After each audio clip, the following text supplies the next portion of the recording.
Hey, you guys, my name is Daniel, and today I want to talk to you about Neon Genesis and the hardcore fandom that it comes with. So I'm just going to kind of go over a few things. I'll talk about like maybe the product placement and how much the show has an impact. So the premise of the show is that it takes place in a semi-dystopian future located in Tokyo. The city's in ruins due to these creatures called angels, so it's up to 3 teens to pilot giant robots known as Evangelions to fight these angels. And it's also a very interesting premise. So the series came out in the 90s during a period called the post-bubble era. This is a time where a lot of male-centric characters were presented as weak and frail to kind of represent a lot of the men of Japan at that time, unlike their 80s counterparts who were strong and muscular and also more heroic. So one character that displays this trait is Shinji. Shinji's what you call a herbivore man. He's very, weak emotionally and physically. He runs away from his issues. He's very closed off and he doesn't really show any interest in girls. Asuka, on the other hand, is the complete opposite. She's what is known as a tsunade. She's very arrogant. She's very in your face. I'm here to prove you wrong. She's very aggressive. She's also has a hard time kind of expressing herself. And ironically, her red suit matches with her personality. Ray is emotionless. She doesn't know how to express herself. She's maybe like smiled maybe like twice in the show. She's very loyal to Shinji's father, and her personality kind of represents a lot of what women were like during that time period. Misato is Shinji and Asuka's caretaker. At first, she's presented as the mother figure, but throughout the series, she's revealed as more of the hot babysitter. She kind of shows signs of being sexually explicit. She kind of has a dirty apartment with nothing but microwavable food and beer, and she secretly has daddy issues. Other characters include Gendo, Shinji's cold and unloving father. There's Kaji, Misato's ex-boyfriend. Risco, Misato's oldest friend and supposed college roommate. And there's Toji and Kensuke, Shinji's other school friends. There's a lot of other characters that bring something to the show. So fun fact about the production, it was originally meant to be a mecha-only anime, but since the series ran out of money in the budget, it turned into a psychological thriller.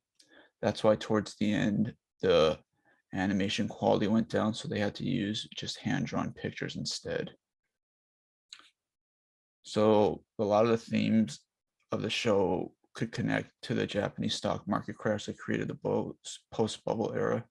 A lot of people lost money, which caused depression. Depression is one of the biggest themes of the show. It's also something Hideki Anno was dealing with at the time. So it's like sort of like a self-insert. So the impact of the show was very heavy. It really struck a nerve with the post-bubble audience. It was semi-relatable to the situation. A lot of fans at first really loved the show, but then they started to kind of lose that interest when the show took that direction that it did in the ending. So fans considered it to be a middle finger towards them. So even with that controversial ending, Evangelion has a huge amount of product placement. I mean, a bunch of different things. They have products in bags, books, chopsticks, bed sheets. I mean, the list goes on and on. They even collaborate with companies like Uniqlo to create t-shirts and Chic Hydro to create razors.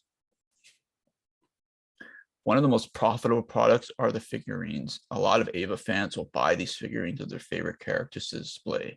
Asuka and Rei are probably the most popular one out of all of them, especially the sexy figurines of them. And other ones are the Bandai model kits from the same people who made Gundam. So one thing that's a must with Eva fans are the Blu-ray sets and audio and art books. The Blu-ray sets are a semi-rare item because it's hard to find a very high quality of the original Eva dub. It also comes with collector mini posters. The art book just give us fans the idea of how the series was created. So with all of that popularity, Netflix decided to acquire the rights to Evangelion. Netflix went ahead and redubbed the series. Instead of using the original ADV dub, they casted new voice actors and used a better picture quality. Although this brought back Evangelion to the mainstream, a lot of fans weren't into it. The music of Evangelion is still one of the most recognizable music of all time. Cruel Angel's Thesis is the most listened to song of the franchise, and it's even being considered the anime national anthem. Of course, others like Fly Me to the Moon and Komi Surfer Todd are pretty popular amongst fans. So Neon Genesis had a bunch of video and computer games out there. Each video or computer game had kind of like a theme to it. Like I remember there was like one that was kind of like a pinball game. Recently, they got into the mobile game industry with Honkai Impact, where they got Asuka from her world to fight the Angels of theirs.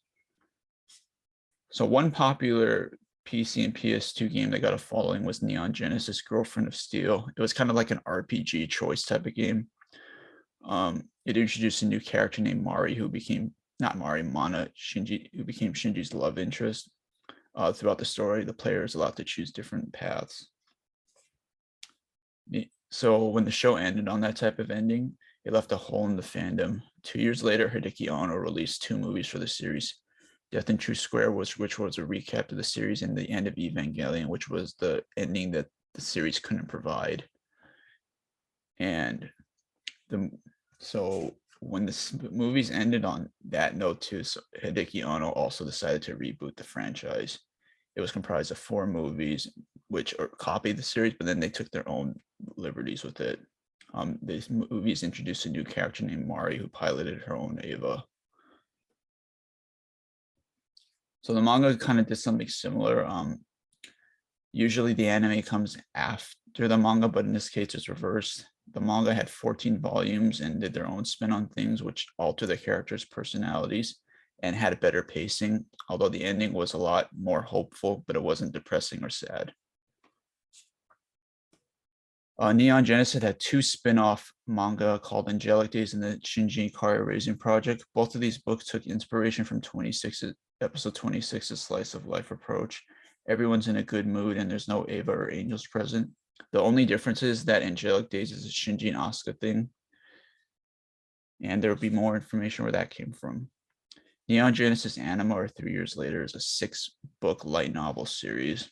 It takes place in a totally alternate timeline where the Instrumentality Project was averted. It's a mecha and sci-fi focused story only, and it originally drawn by Hiroki Utane. Retake Evangelion is a hentai doujin manga. It takes place at the end of Evangelion. The premise is very much an isekai approach where Shinji's transported through time to prevent the human Instrumentality Project. The series is very popular with fans and even the original creator himself. So Neon Genesis Genocide is one of the most biggest cult classic fan fictions of all time. I mean, I can't stretch that enough. They even starred in their own fan magazine, which is called Hyperfront. And they have their own fan PDF book. So it's a really popular fan fiction amongst the fans. It's got a huge cult following. So with all of the popularity in Evangelion, Hollywood actually decided to get in on it and like create their own Hollywood version of the movie. It was going to be a collaboration with ADV, Weta, Gainax, and Miramax. So cosplaying is very big in any anime fandom. Evangelion fans will buy like their favorite costumes and like dress up as their favorite characters. There's one cosplayer who's famous for dressing up as Asuka, not only because she looks like her, but she also is from Germany.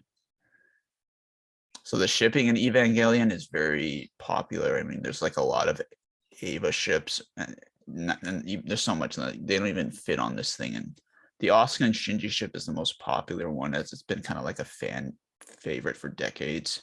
Hideki Anno really hates his ship and his fans because of this, so I find that funny.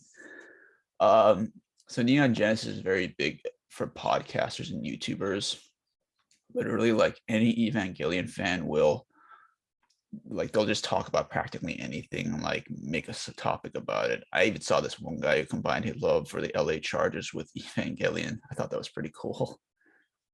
So there's like a theory I have, or a lot of other fans have, and the reason why they kind of have this fandom, even though like they've got so much like weird stuff in the series, is because fans want a happier ending for these characters. Like we don't really get to see that, so we get to kind of turn this negative experience into a positive. And that's pretty much it, though. Thank you so much for listening. And Professor, I really want to say thank you again for this class. And thank you so much for giving me this opportunity for this extra credit. I apologize if I kind of stuttered a bit, but I really did appreciate this chance. I'm sorry it took so long, but thank you so much. I have so much more information if you're interested in like all the fan fictions and stuff like that. I went down a really big rabbit hole, like being an Evangelion fan myself. So thank you so much, Professor. I'm a little bit under the weather. That's why my voice is kind of off, but thank you so much.